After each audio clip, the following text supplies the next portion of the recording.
Ketika Rasulullah wafat, itu separuh sahabat hampir mayoritas, ya Rasulullah kita semua ingin kita dulu yang meninggal karena engkau begitu penting. Maka jangan meninggal dulu, kita yang meninggal. Kalau kita yang meninggal tuh gak apa-apa, tapi kalau engkau penting, jangan meninggal. Tapi ada saja sahabat, lah tidak seperti itu. Saya suka Rasulullah meninggal dulu.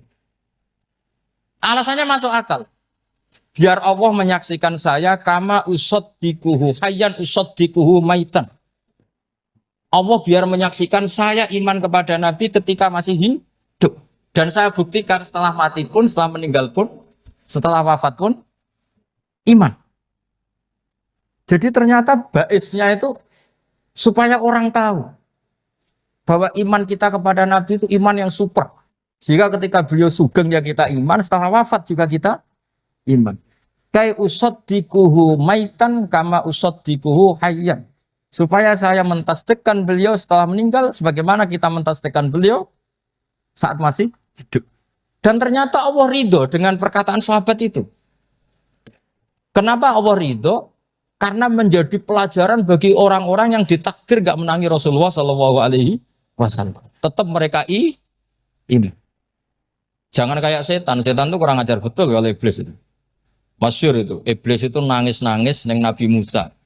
Iblis itu takutnya sama Allah itu luar biasa, sampean kalah. Iblis itu setiap ketemu malaikat karena dia ngerti alam gaib, mesti apa itu? Kama sali syaitani id qala lil insani kfur falamma kafara qala inni bari'um minka inni akhafu wa rabbal alamin. Jadi setan iblis itu paling sering bilang inni akhafu wa rabbal alamin karena iblis itu tahu surga, tahu neraka, tahu kekuasaannya Allah. Jadi takutnya sama Allah luar biasa. Makanya setiap dia mengajarkan kekafiran, setelah orang itu kafir gimana? Inni bari umminka, inni akhafu rabbal alamin. Saking takutnya sama Allah, suatu saat iblis ini datangi Nabi Musa. Karena tahu Nabi Musa itu kalimullah. Orang yang bisa komunikasi langsung dengan Allah. Ya Musa ya kalim Allah, saya ini makhluk, saya takutnya sama Allah luar biasa. Tolong rayukan Allah supaya nerima tobat saya. Karena dirayu terus lama-lama Nabi Musa bilang, oke, tak rayukan Allah. Sama Allah, karena Musa kekasihnya, ya Allah iblis punya ingin tobat, tolong dikasih hak tobat. Kata Allah, oke, dia bisa tobat asal mau sujud di makamnya Nabi Adam, karena kesalahannya dia gak mau sujud sama Nabi.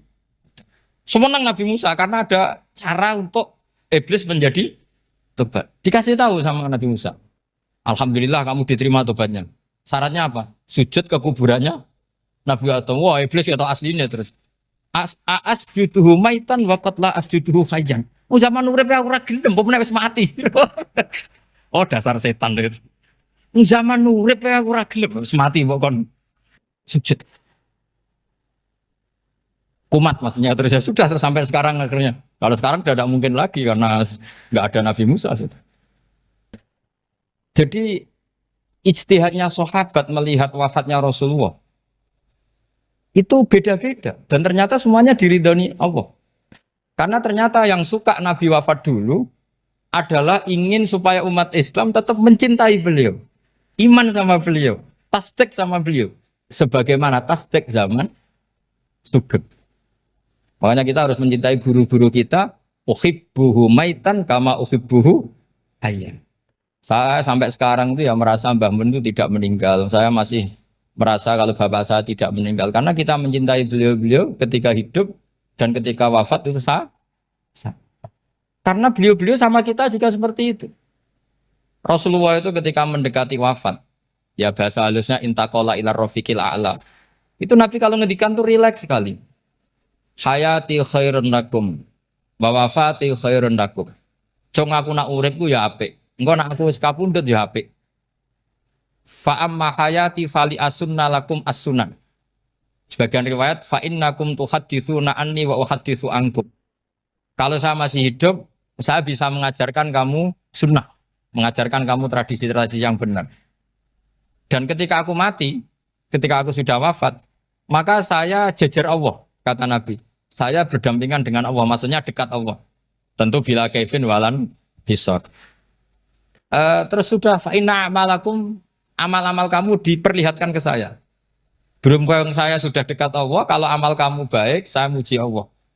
Kalau amal kamu buruk, saya langsung mintakan ampun kepada Allah. Jadi Nabi rileks sekali. Artinya saya hidup bagus karena bisa ngajarkan kamu as-sunan wa syara'i'. Kalau saya wafat karena saya dekat Allah. Kalau kamu baik, saya muji Allah. Kalau kamu buruk, saya mintakan ampun kepada guru-guru kita juga seperti itu. Justru setelah wafat, beliau-beliau punya kesempatan dekat sama Allah, dekat sama Al-Malail A'la sehingga mendoakan apa? Nah terus kata Sayyid Muhammad, wala taqulu lima yuqtalu fi sabilillahi amwat. Kamu jangan pernah berkeyakinan atau berpendapat atau berkomentar kalau orang-orang yang mati fi sabilillah adalah berstatus apa? Mati, amwat. Kalah. Terus kata Sayyid Muhammad, hadza li amatis syuhada. Ketentuan ini bagi umumnya syuhada. Artinya gini, umumnya syuhada saja tidak berstatus amwat. Apalagi hadza Rasulullah, sayyidul syuhada, sayyidul anbiya, sayyidul mursalin. Tentu tidak pernah berstatus amwat. Ya saya ulang lagi ya, jadi zaman cara berpikir, amatus syuhada, syuhada yang umum saja berstatus hidup. Tidak boleh distatuskan amwat. Apalagi Rasulullah itu sayyidus syuhada, sayyidul anbiya. Maka status beliau pasti hayyun la yamut. Pasti beliau itu hidup tidak.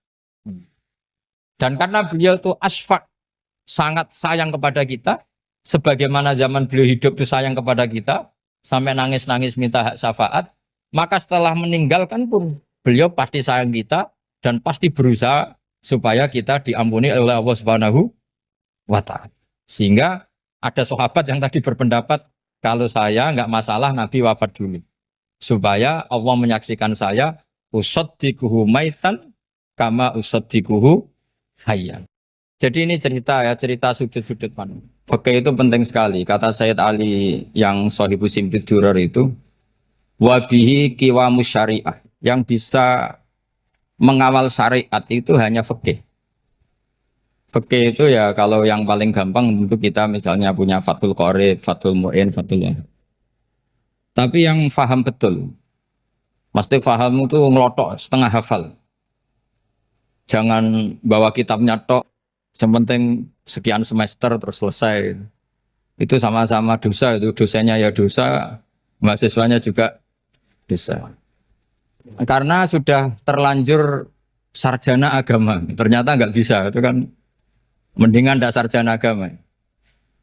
Itu saya tak cerita sama Kiai Roba, itu ada fatwa kiai, kiai juga wali. Suatu saat ada penyanyi dangdut top terkenal di Indonesia itu. Itu nyanyi dangdut. Ya penyanyi ya dai. Entah itu hakikat entah majas tidak tahu. Itu kiai itu fatwanya lucu. Kalau kamu datangi dia pas main dangdut masih saya beri izin. Tapi kalau datangi dia pas pengajian itu tak larang kan.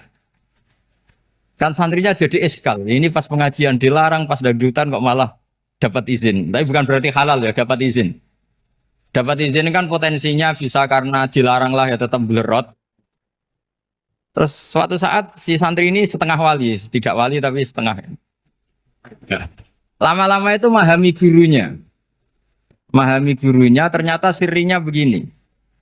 Kalau seorang penyanyi yang tidak pernah ngaji, kemudian ngomong agama, itu potensinya itu fadallu wa adallu, sesat dan menyesatkan. Tapi kalau dia sedang nyanyi dangdut, penyanyinya cowok, sama jangan bayangkan dangdut putri, enggak, itu cowok sudah tua lagi.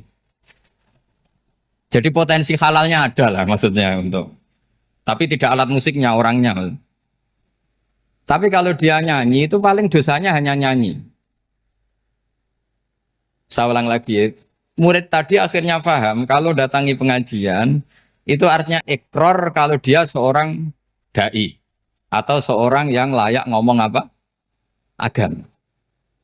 Itu lebih bahaya karena kita santri, apalagi kita doktor atau MM terus ngekrori orang yang nggak jelas asal usulnya.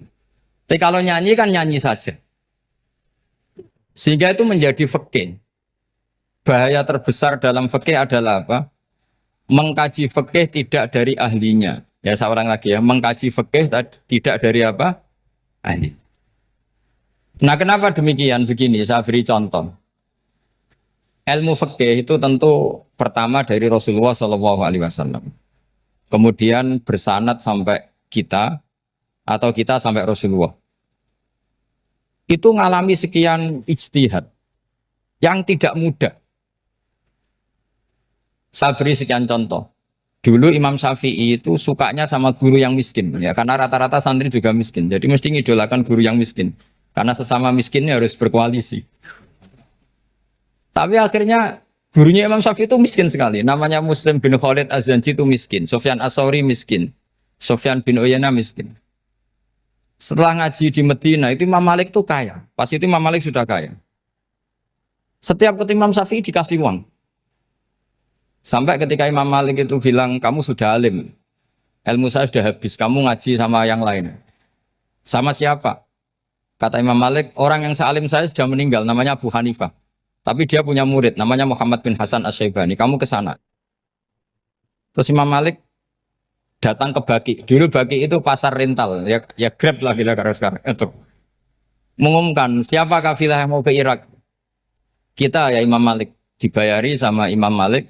Ini yang antar ke Irak, ke Muhammad bin Hasan Asy-Syaibani. Imam Malik mulai ngeper. Guru saya yang miskin tidak pernah nyangoni, guru-guru saya yang kaya sering nyangoni. Mulai memasalahkan kiai miskin gitu, kira-kira seperti itu mulai masalah. Setelah datang ke Irak di Muhammad bin Hasan Asy-Syaibani itu si Muhammad bin Hasan Asy-Syaibani itu kalau ngitung uang itu di meja tamu. Jadi punya emas lantaan, punya uang. Kira-kira kalau Indonesia punya rupiah, punya dolar, dihitung itu di ruang tamu. Kata Imam Syafi'i, saya dengan Imam Malik saja nggak seret, ini lebih kedonyan lagi kiai. Ngitung uang itu di ruang tamu. Terus akhirnya si Muhammad bin Hasan Asy-Syaibani ini ahlul usul, dia pakar usul. Kamu heran sama saya? Iya, kiai kok kedonyan. Dia ngomong gitu. Tapi kata Muhammad bin Hasan Asy-Syaibani, kalau kiai tidak boleh kaya, itu tak kayak wong fasik. Ben gue demenan, gue mabuk. Oh jangan, nanti dipakai maksiat. Penjenengan mawon kersane digetoat. Berarti kiai oleh sugih. Mun pun angsal-angsal. Semenjak itu jadi satu fikih bagi Imam Syafi'i. Ternyata kalau mengharamkan kiai sugih, berarti membolehkan yang fasik sugih. Kalau yang fasik sugih bisa dipakai i'anah alal maksiat. Semenjak itu mindset pikiran Imam Syafi'i rubah. Saking rubahnya sampai beliau berpendapat orang bisa beli Alphard, kok beli carry itu haram. Bisa jadi bupati kayak Pak Roba, kok jadi RT haram. Soalnya gitu. Bisa keren Kak Gus Bak, kok jadi orang pendengar haram. Pokoknya haram terus. Karena dalil beliau al-Islam ya'lu wala yula alaih. Coba sampean ridho misalnya jadi orang Gresik dipimpin orang yang enggak sholat, ridho enggak? Enggak. Atau sholat tapi enggak bisa ngaji, ridho enggak? Ketika yang bisa ngaji berpotensi jadi buba, terus keterusan. Karena Imam Syafi'i keterusan, ya umatnya keterusan. Akhirnya orang-orang Syafi'i itu politikus rata-rata. Ya, makanya sama jangan kaget sama Baruba. Kakak saya wakil bupati ini. Putranya Mbah Mun ada yang wakil apa?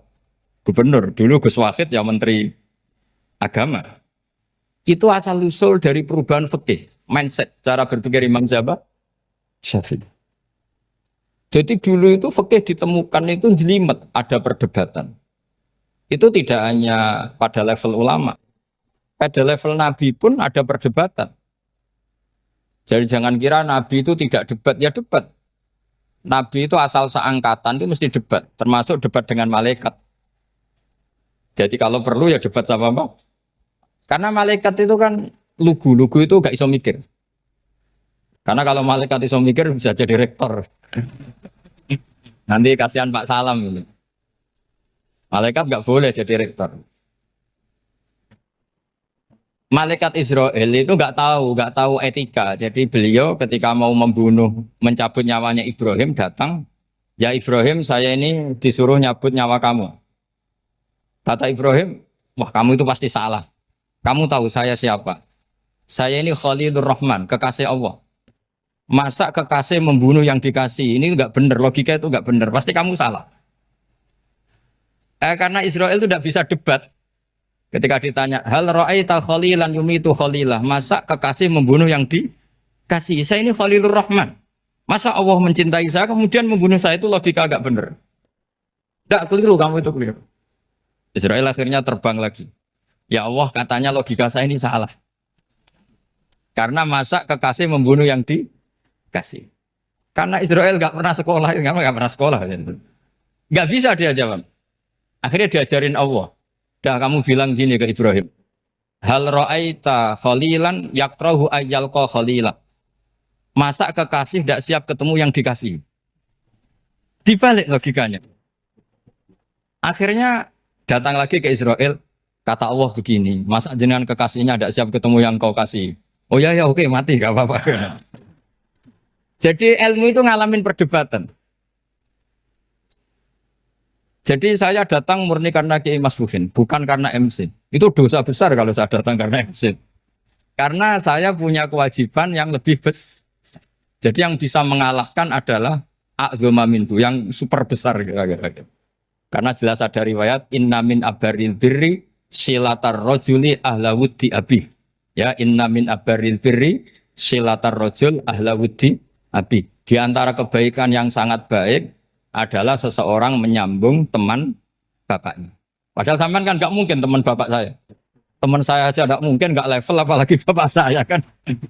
Jadi malah mohal itu. Saya berkali-kali cerita di mana-mana cerita. Fikih itu harus dievaluasi karena ini masalah furu'iyah. Saya berkali-kali cerita di mana-mana cerita. Hukum berteman orang fasik gimana? Pasti orang jawab haram karena takut ketularan orang fasik. Tapi kalau dibalik, hukumnya bina orang fasik gimana? Ya baik, umatnya Nabi. Bisa bina kalau berteman. Kamu bisa bina orang fasik tanpa berteman? Nggak bisa. Jadi kalau dibalik, hukum berteman orang fasik gimana? Haram. Hukumnya bina orang fasik? Baik. Bisa bina kalau berteman. Berarti berteman orang fasik? Ya terus nanti pada level lapangan sih gampang. Kalau yang soleh membina yang fasik dan yang fasik ketularan yang soleh, maka ternyata kalau yang soleh ketularan fasik ya berarti ternyata buruk. Tapi kan hukum masa nunggu kenyataan kan jadi nggak hukum. Di mana-mana hukum itu kan ada asumsi karena ini masalah ijtihad. Nah itu yang dilakukan para ulama kita. Jadi sampean harus mengkaji fikih secara detail karena tidak hanya kita yang khilaf. Nabi-nabi juga khilaf dalam menentukan dakwah ilallah.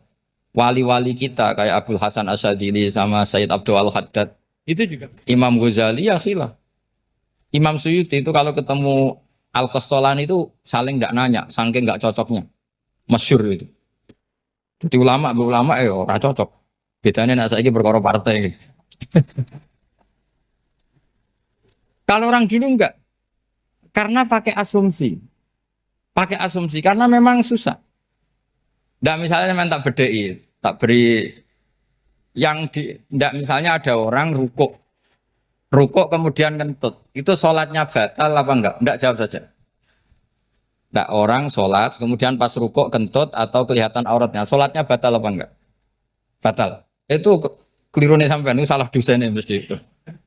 Pertanyaannya gini, yang dikatakan sholat itu kan aqwalun wa af'alun muftatahatun bitakbir muftatamatun bitaslim. Lalu ketika sampai ruku apa sudah namanya sholat sehingga kamu katakan batal? Namanya sholat aja belum kok sudah kamu katakan batal gitu.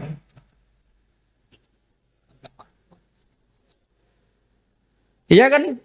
Jadi kalau aku mau sholat pas ruku ngetut batal atau ora? Mestinya jawaban yang benar, ya ora sholat jadinya gitu. Karena kalau dikatakan sholat definisinya harus sampai salah. Tapi kan kita nggak mungkin ngomong seperti itu kan dianggap majnun. Padahal itu yang benar, yang punya kecerdasan. Nah makanya pertanyaannya, fikih itu ngikuti bahasa awam apa bahasa istilah? Kalau ngikuti bahasa awam ya kayak tadi, sholat kok pas rukuk kentut maka batal. Sebenarnya yang batal itu sholatnya apa rukuknya? Nah makanya terjadi perdebatan. Kalau yang pakar-pakar usuli itu salah istilah itu nggak mau. Saya ulang lagi, kalau pakar-pakar usuli itu salah istilah itu nggak mau. Terus misalnya tak beri contoh lagi. Kalau imam itu sudah salam pertama, Salam pertama itu yang rukun kan salam pertama. Berarti setelah salam pertama imam sudah keluar dari sholat apa belum? Yakin? Ya sudah. Sekarang sama tak bedain. Lalu makmum itu kesunatan langsung berdiri apa nunggu imam salam kedua? Enggak, jawab satu. Nunggu salam kedua kan? Dan itu kriminalis sampai Anda dalam sufi itu. Kriminalnya begini. Berarti Anda mau bergantung sama orang yang sudah tidak sholat. Kata kamu setelah salam pertama dia sudah tidak sholat. Berarti kamu menginstruksikan makmum berhubungan dengan orang yang sudah tidak sholat. Karena sudah keluar dari sholat ketika salam pertama. Kalau kamu di debat gitu gimana jawabnya? Pusing kan? Berarti robtul makmum bisolatiman sing wis laisa fi sholatin. Berarti menggantungkan sholat sama orang yang sebetulnya sudah tidak sholat. Ada yang jawab, sebagian ulama fikih tetap disunatkan menunggu salam kedua. Karena salam kedua itu masih paket meskipun tidak rukun. Dia paketnya selesai. Tapi selalu pertanyaannya gini, lalu setelah salam pertama itu imam masih sholat gak? Sudah sama berani jawab tuh. Nah ini pentingnya bodoh gak mikir sebenarnya. Jadi makanya bodoh itu barokah karena gak mikir. Jadi soalnya Rabbana ma khalaqta hadza apa? Batila. Sing bodoh ya barokah, sing pinter ya barokah. Sera barokah maksiat. Serana barokah plus. Jadi ilmu itu harus mengalami satu gesekan karena logika itu bisa dibalik. Nah karena ilmu itu mengalami satu gesekan, satu logika yang bisa kayak iya kayak enggak. Sehingga jargon di dunia ijtihad itu begini. Ra'yuna shawabun yahtamilul khata' wa ra'yuka khata'un yahtamilus shawab. Pendapat saya benar tapi mungkin salah. Tapi pendapat kamu taruhannya salah dulu tapi ya mungkin benar. Jadi mustahid kalau kata mustahid itu lucu. Ngomongnya itu ra'yuna shawabun yahtamilul khata'. Pendapat saya tarifnya benar dulu tapi ya mungkin salah. Kalau pendapat kamu salah tapi ya mungkin benar atau mungkin bisa salah ya tidak tahu pokoknya mungkin benar. Nah kenapa demikian? Begini, di luar masalah tauhid, saya ulang lagi di luar masalah tauhid, itu tentu ada masalah-masalah yang sifatnya ijtihadiyah. Ya saya ulang lagi, yang sifatnya apa? Ijtihadiyah. Dan ijtihadiyah ini nggak pernah selesai karena muqtadul hal, konteks kesejarahan maupun konteks kesempatan itu tidak sama. Dulu kiai-kiai itu ngaramkan dasi, ngaramkan celana karena yang celananan yang dasinan itu penjajah. Sehingga mantas sabah biqaumin bahwa apa? Minhu. Tapi lama-lama kiai-kiai itu ya pakai dasi, pakai celana. Ya karena dianggap sudah tidak mantas sabah apa? Biqaumin bahwa apa? Minhu. Ini ngalami pergeseran. Semua istihad itu ngalami pergeseran. Lalu pertanyaannya begini, lalu istihad apa Gus yang permanen? Yang permanen ya istihad dengan alatut istihad apa? Istihad. Saya beri contoh misalnya begini. Nabi Musa itu yang ngalami istihad. Kata beliau karena kangen Allah, itu ingin melihat Allah karena kangen. Rabbi arini angzur ilai. Qala lan tarani walakin ingzur ilal jabal. Ya sudah namanya orang kangen ya ingin melihat. Ya sudah gitu aja. Sehingga ahli ilmu kalam itu berdebat.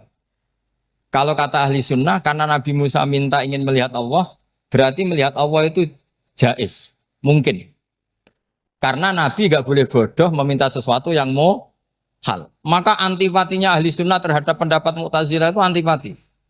Karena menurut pendapat Mu'tazilah, Allah itu qadim, Allah itu laisa kamislihi syai'un, sehingga gak bisa dilihat. Pertanyaannya adalah berarti Nabi Musa meminta sesuatu yang mau hal. Itu bodoh sekali sampai nggak tahu mana mau hal, mana apa? Jaiz. Makanya kata Imam Ghazali, masa Nabi Musa yang Nabi nggak tahu kalau melihat Allah itu mau hal. Sampai minta berarti nganggap itu jaiz atau boleh. Itu cara pandang orang-orang ahli sunnah apa? Wal jannah. Tapi tetap saja sebagian ulama itu ya balelo. Yang kayak Mu'tazilah itu ya balik loh cara berpikir pokoknya itu karena kangen bukan karena mungkin atau tidak mungkin. Jadi nggak mungkinnya tetap tidak mungkin. Terus mereka dalil la tudrikul absar wa huwa yudrikul absar. Nah, sudut pandang ini akan terus. Ada seorang wali ditanya, kalau kamu di surga ingin melihat Allah apa enggak? Jawabnya enggak. Kenapa ya? Kasihan Allah. Terus kenapa ya? Unazzihu dzalikal jamala an-nadhari misli. Saya tidak ridho Allah yang hebat, yang keren, kemudian sing delok di rumah aku wong resik. Koyok gak ngergani pangeran. Seben sing delok Allah ben golongane Nabi Muhammad, Nabi Ibrahim, kowe ra usah ngilangi keren. Maksudnya itu. Jadi ada ulama itu jadi wali kalau sholat itu karena di soft belakang. Tapi jangan ditiru. Itu kan nggak lazim ya. Lazimnya kan afdhalus sufuf as-saful awal. Ketika ditanya, kenapa kamu kalau sholat di belakang?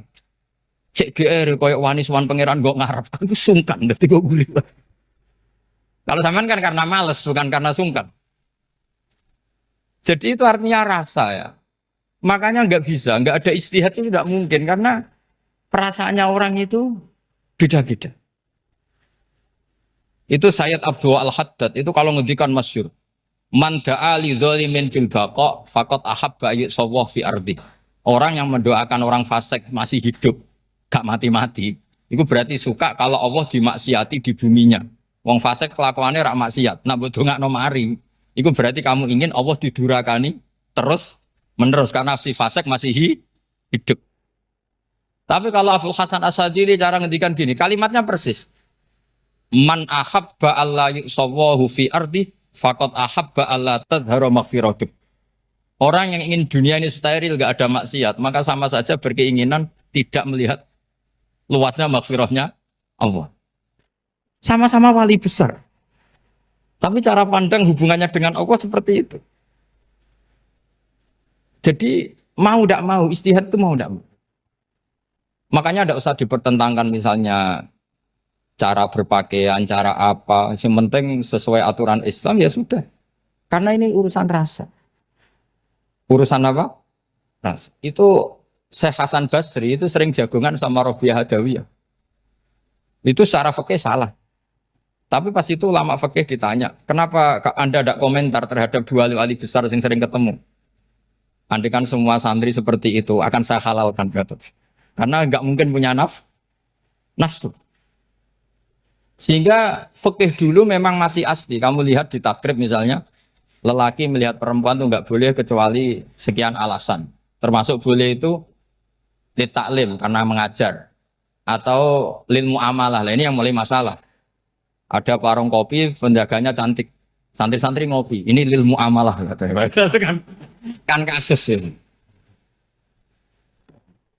Mau disalahkan pada takbirnya, mau dibenarkan ini jelas fasik kan, jelas fasik.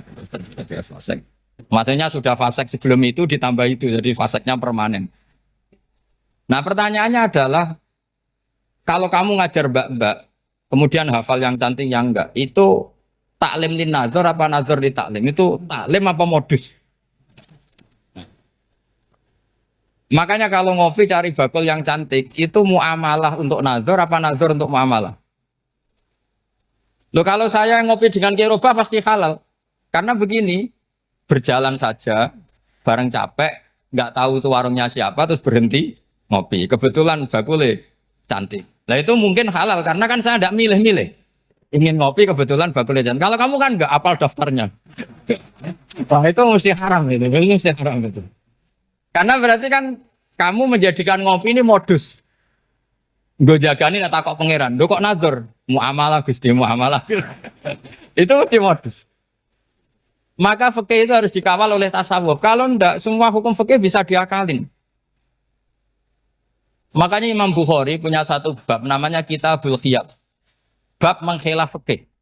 Beliau itu antinya sama Abu Hanifah itu luar biasa. Nggak ada ulama dibenci Imam Bukhari kayak Abu Hanifah. Masyhur itu. Untungnya beliau nggak menangi Abu Hanifah. Kalau menangi geger terus. Bisa bahsul masail terus. Itu Abu Hanifah itu ulama yang suka khilaf. Khilaf itu merekayasa hukum. Misalnya begini. Saya ini puasa agak lemes. Ujian agak lemes. Apalagi kiai serapati di duit santri beling-beling lemes ini. Apa mangan itu kan, wah, poso-poso kok mangan kan gak keren. Supaya saya bisa makan dan halal, saya bisa ngajak Kiai Robai ya jalan-jalan. Jalan-jalan nyari yang jarak 2 marhalah, ya sudah. Terus bisa makan. Kalau ditanya Allah kok makan? Musafir. Jadi bolehkah insya safar menciptakan pergi demi untuk supaya boleh iftar? Boleh enggak cara jenengan? Enggak boleh, alasannya apa? Kan pergi. Perginya juga enggak maksiat. Itu khilaf. Tapi Said Muhammad, Abu Ya Said Muhammad, Muhammad bin Alawi, Said Muhammad, itu membela Abu Hanifah. Artinya membela jangan semua khilaf itu diharamkan. Karena itu cara, saya ulang lagi, karena itu cara untuk mengawal bahwa hukum Allah itu luas. Karena kalau nggak ada khilaf itu ya kita kesulitan. Kita kesulitan. Misalnya begini, ini penjelasannya, makanya kita harus sering mendengar. Saya itu dulu masih sangat fikih itu protes, kenapa ada puluhan polisi wanita? Itu kan pekerjaan cowok ya, pekerjaan pria. Tapi setelah mendapat penjelasan dari polisi itu alasannya masuk akal, Gus. Kadang-kadang orang nakal itu menyembunyikan narkoba itu di alat wanitanya. Itu kalau semua lelaki polisi kayak jenengan itu kan masalah itu. Sehingga memang harus ada polisi wanita karena sebagian pengedar narkoba itu perempuan dan menyembunyikannya di tempat itu. Kalau semua polisi cowok kan nggak kebayang. Sehingga kita akhirnya mendengar membolehkan polisi itu wanita.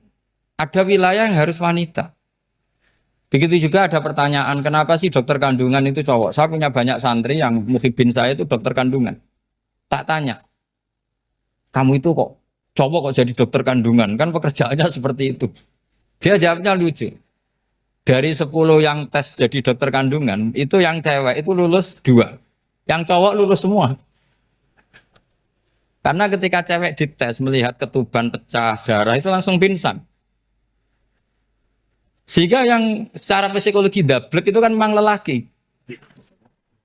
Jadi serah wongnya sewakit santai. Kadang nggak lahir-lahir cinta ini nang jopo rokokan santai. Itu kalau cewek yang jadi dokter kandungan itu nunggu jam 11, jam 4 sudah pingsan. Nah ini cerita, bukan berarti saya menghalalkan, enggak. Kita harus mendengar, saya ulang lagi, kita harus apa? Dan itu setelah mendengar itu nanti jadi disiplin ilmu, yaitu namanya fikih. Karena ilmu fikih itu sebetulnya gampang. Sampai kalau ngaji i'anah, itu kelihatan fikih itu gampang karena ada logika yang terbangun. Misalnya begini, orang kalau tawaf itu disuruh agak jauh dari Ka'bah. Jangan sampai nginjak sadarwan. Karena sadarwan itu pondasi itu ikut Ka'bah. Kenapa begitu? Ya jenenge ra muteri Ka'bah, ide-ide Ka'bah. Jadi sebenarnya sederhana logikanya. Sing jenenge muter itu di luar itu kita muter. Nah kalau nginjak pondasinya namanya gak muteri Ka'bah tapi ide-ide Ka'bah. Ya jadi sederhana sebetulnya ya masuk akal. Jadi fikih itu nggak ada yang iskal, sebetulnya masuk akal. Tapi karena kita nekuni itu tidak serius, maka terus jadi paradok. Saya beri contoh lagi ini sebagai penghormatan saya sama Kiai Mas Bukin, karena ini sudah namanya fakih. Kalau ada ayam jago ditabrak truk, terus kejet-kejet, andai kan dibiarkan pun mesti mati, karena gerakannya sudah harokatul masbuh. Terus kamu sembelih, itu halal apa enggak? Enggak jawab, ayam jago loh. Kalau kamu katakan halal, dia sudah tidak punya hayatun mustaqirroh, kehidupan yang permanen.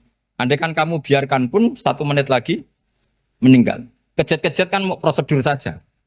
Maksudnya pantasnya mati ya kejet-kejet sih, tapi sebetulnya sudah pasti mati. Maka ini ada 2 ulama. Kalau kata Imam Malik tetap namanya halal.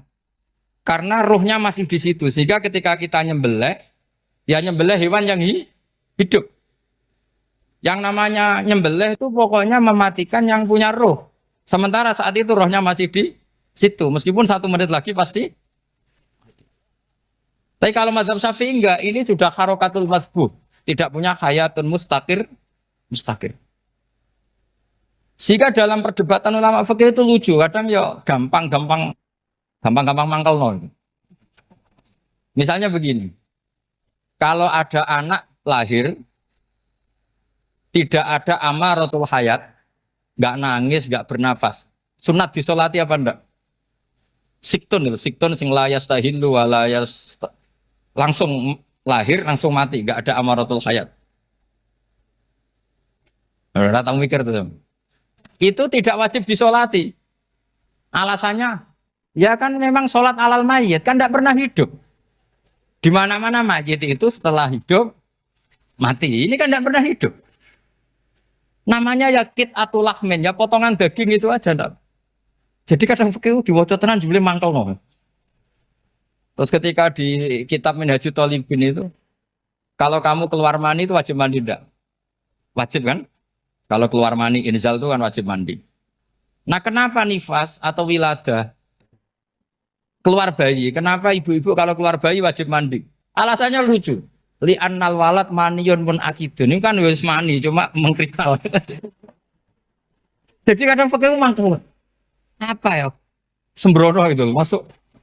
Masuk wajib mandi wiladah itu karena apa? Li annal walad maniyun mun akidun. Niku mani sing wis mengkristal. Mani sing wis jelalatan lah lahir nangis macam-macam. Jadi ternyata karena kenapa fikih butuh alasan? Nyari hadis tentang keluar anak mandi itu enggak ada yang sorry. Yang ada adalah tentang inzal. Innamal ma' minal. Akhirnya dicari-cari ternyata walad itu maniyun menakid. Lah ini problem fikih. Sampean harus siap dengan pelajaran seperti ini meskipun sampean mungkin wong priayi tapi ini ilmu. Ya, saya ulang lagi ini ilmu. Sehingga ulama itu mau tidak mau harus mau mendengar. Karena logika yang terbangun itu nunggu kalau mendengar kayak tadi. Nabi malaikat Israel baru sadar, masa kekasih bunuh yang dikasih. Masuk akal juga Israel. Kalau sama sampean sih nggak nerima tetap selonang-selonang ini masalah Ibrahim, Khalilur Rahman. Sehingga kita di alasan fikih itu harus kita dengar. Saya dulu itu saya sampai sekarang itu sama kalau bayi lahir masih sudah berbentuk bayi, saya sendiri berpendapat sebaiknya disolatin. Kalau sudah berbentuk bayi, meskipun tidak nangis, tidak ada amaratul hayat. Kan yang digugurkan itu wajibnya, bukan masalah boleh dan tidak. Itu banyaklah perdebatan ulama di bab itu. Saya beri contoh lagi perdebatan ulama. Ini contoh-contoh fikih karena ini khusus penghormatan status fakih tadi. Itu kalau ada orang mati, jenazah itu. Jenazah itu kalau sholat, itu kan umumnya jenazah di depan, kita nyolati di belakang.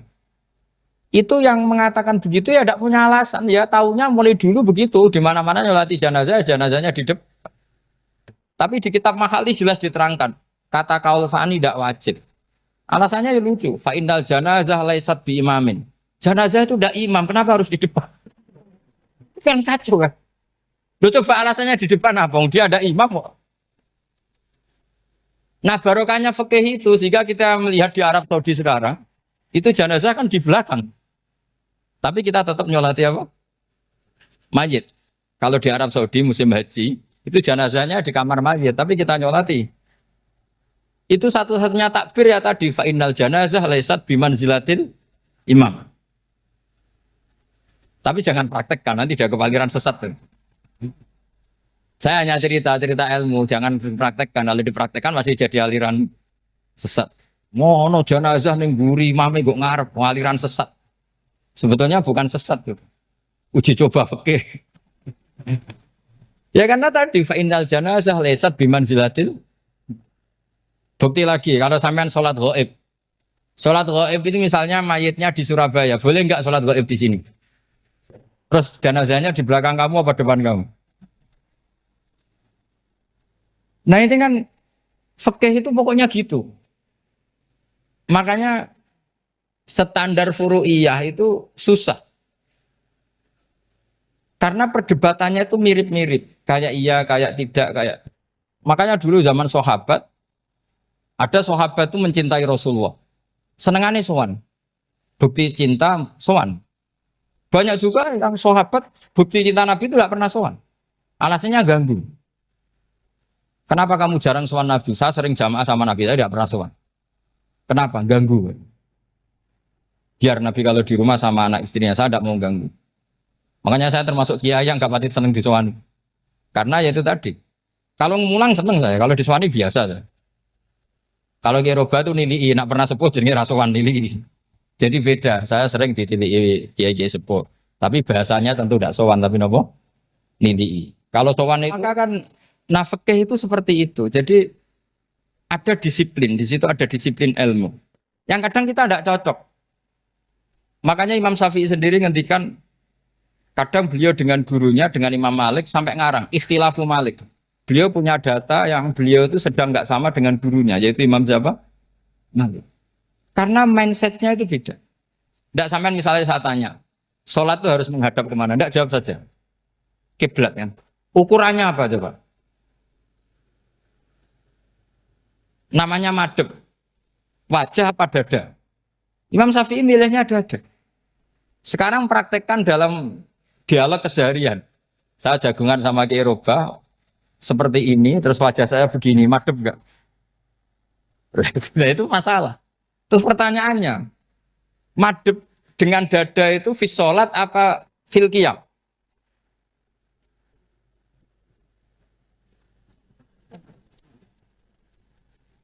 Loh enggak, kalau fis sholat pas sujud dada kamu madhep mana coba? Kamu enggak pernah mikir kan? Ya madhep pakai dada itu kan kalau berdiri, kalau rukuk sama sujud.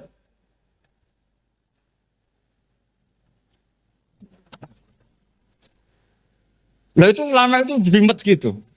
Makanya jarang yang menekuni profesi ulama ini. Karena menekuni proposal banyak, karena memang susah.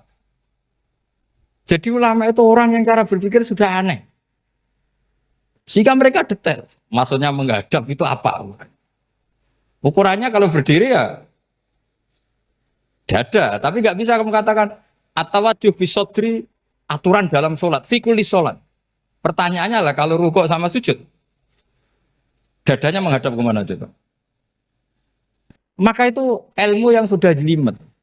Nah ulama usul fikih, ulama yang nggak mau salah per detail hukum. Sehingga menurut Imam Rafi'i, misalnya kalau beliau ditanya, sujud itu gimana ya, asal wat ujabha, ya sujud. Tapi kalau menurut Imam Nawawi harus melibatkan 7 apa? Anggota, yaitu al-jabha, wal yaden, warubaten, wal kodame. Oke, Imam Nawawi kita ikuti. Tentu keseharian kita pakai Imam Nawawi. Yaitu berdasar hadis umir tu an asjuda ala sab'ati yumin al-jabha, wal yaden, warubaten, wal kodamen. Berarti berapa? 7. Tapi pernah saya cek di kitab karangannya Imam Syafi'i ketika beliau ngendikan saya suka kalau orang sujud itu melibatkan 7 anggota berdasar hadis ini. Tapi kata beliau wayah tami itu dan bisa saja sujud yang watul jabhah itu sudah cukup. Terus kata Imam Syafi'i, limada karena Nabi ketika sujud itu hanya ngendikan begini, sajadalaka wajhi wa sam'i wa basori. Gak ada di hadis wayadi, warubati, wakodami. Ya sudah akhirnya. Nah itu sudut pandang. Terus gugatan kedua begini. Ada orang Muslim yang sujud sama berhala. Untuk menjadi murtad itu harus 7 anggota apa cukup watul jabah halal arbi? Untuk sah menjadi murtad itu. Untuk sah menjadi murtad cukup watul jabah halal arbi harus 7 anggota. Untuk keabsahan murtadnya itu. Tidak jawab. Makanya ini tugas dosen-dosen ini meminterkan ini. Karena namanya sudah faqih. Faqih itu ahli faqih yang detail namanya faqih. Kalau ini mutafaqih. Jadi bukan tafakuha tapi tafakuha. Kayak tamarodon. Jadi wazannya nanti itu wal idhari ma laysa fil waqi'. Jadi ini bukan gojlok, ini memang marah saya ini. Jadi kalau sudah pakai gelar fakih, harus fakih betul. Nah, mohon kalau mengkaji fikih itu harus detail. Minimal takrib itu setengah hafal. supaya konstruksi ilmu itu utuh. Saya sama lagi konstruksi ilmu itu, karena ilmu itu mesti ada yang apa ya? Ya rodok setengah salah itu, tapi disalahno ora kena. Ndak sampean tak bedheki, nak pancen bener langsung tak angkat jadi rektor. Nak bener tuh. Coba rukun sholat pertama itu apa coba? Rukun sholat pertama. Niat. Niat sama berdiri dulu mana? Ayo niat dulu baru berdiri, apa berdiri dulu baru niat? Berarti niat sama berdiri dulu mana? Rubah kan? Artinya kita mau bilang tartib, urutannya niat, berdiri, takbir gak bisa. Yang dikatakan niat itu apa? Qasdus syai' muktaronan bifi'lihi. Berarti niat sama takbir harus bareng apa urutan? Bareng. Terus dengan qiyamnya urutan apa bareng? Bareng apa urutan? Loh enggak, kalau urutan berarti takbir dulu duduk baru berdiri. Nah maka seperti ini itu mau tidak mau kita salah. Dikatakan tartib ya salah, dikatakan serentak ya salah. Cuma karena kita bodoh, gak tahu mikir itu. Alhamdulillah kan di situ itu.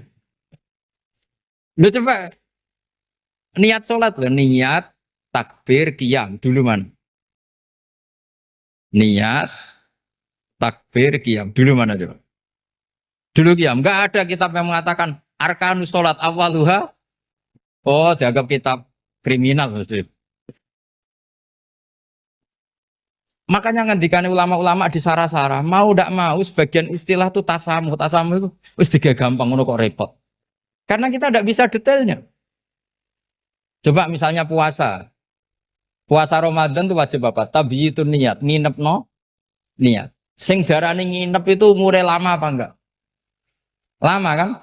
Sekarang sebelum 2 menit kamu baru niat, sah apa enggak? Sah. Itu sempat nginep apa enggak 2 menit itu? Enggak sempat kan? Jadi ilmu itu makanya kata ulama-ulama pokoknya ilmu itu mesti ono unsur tasamuh. Tasamuh itu ya tiga gampang. Apa? Tiga gampang. Misalnya Imam Syafi'i berpendapat mashu ba'dir roksi. Itu kata beliau walau sya'rotan fi hadir roksi. Meskipun satu rambut asal masih di wilayah kepala. Tapi kalau rambut itu dikeliwir, dibasuh di sini enggak sah. Karena sudah keluar dari batas apa? Kepala. Imam Syafi'i cara berpikir kan ya ngene iki jenenge basuh sirah. Tapi cara Abu Hanifah enggak. Ya enggak, yang namanya megang kepala itu ya minimal 1/4 lah. Masa gitu dikatakan meg? Lalu ulama usul fikih itu berdebat. Sesuatu itu sesuai masodaknya. Masodak itu yasduku alaihi kada. Yaitu ini tadi saya cerita ke Ibu Khen tentang ngaji Jamul Jawame. Ini ilmu yang di Jamul Jawame. Sesuatu itu ukurannya mayasduku alaihi kada apa dengan takrif definisi. Misalnya gini. Sholat itu batal dengan makan. Kalau kamu sholat makan batal nggak?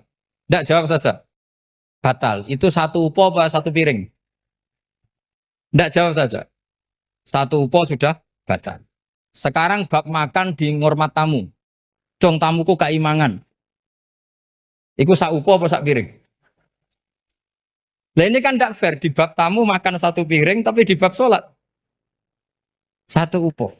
Maka pertanyaannya, lalu penamaan sesuatu itu berdasar masodak, mayasduku alaihi ismu kadza, atau berdasar uruf?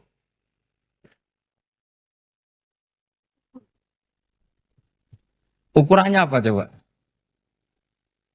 Maka terus jadi perdebatan. Nah ini di sini ini pentingnya ulama karena ya sekarang saya bedai sekarang. Cengkeh itu wangi apa enggak? Kategorinya cengkeh.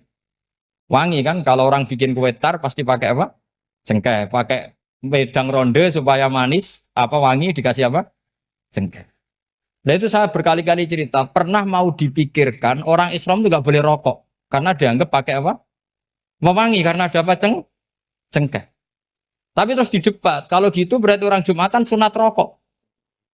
Karena Jumatan disunatkan pakai pewangi.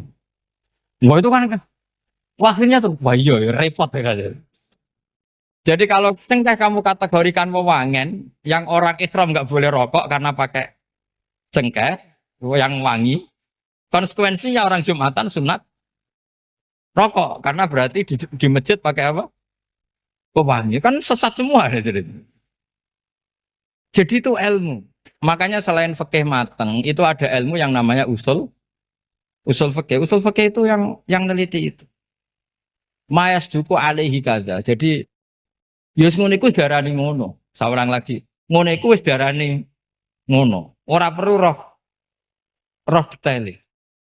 Ya, saya ulang lagi. Wis ora perlu roh detail. Makanya Abu Hanifah itu misalnya basuh wajah. Wis angger kecelok ngene iki basuh wajah. Nek Imam Syafi'i kan detail. Mimba ini mana bitis syari sampai ila somahe uzunehi ila zakon. Terus mana bitis syari Imam Syafi'i nambah apa? Ghaliban. Kenapa ditambah ghaliban? Karena kalau orang budak mana bitis syarinya di sini. Jadi itu fikih. Jadi fikih itu jelimet. Padahal kita ini nggak pernah berpikir secerdas Imam Syafi'i, tapi akhirnya ya mikir juga. Agak ditambah ghaliban, mana bitis syarinya orang budak kan? Sini. Terus sekarang perdebatannya, orang budak basuh mastur roksi di sini sah enggak? Karena tadi itu wajah apa kepala gitu. Kan jadi bingung gitu. Ya makanya ini mukadimah saya supaya sampean apa lebih disiplin belajar apa? Fikih dan setidaknya didiskusikan lah kitab-kitab Minhajul Thalibin atau kitab-kitab Mahali. Karena di situ nanti ada perdebatan.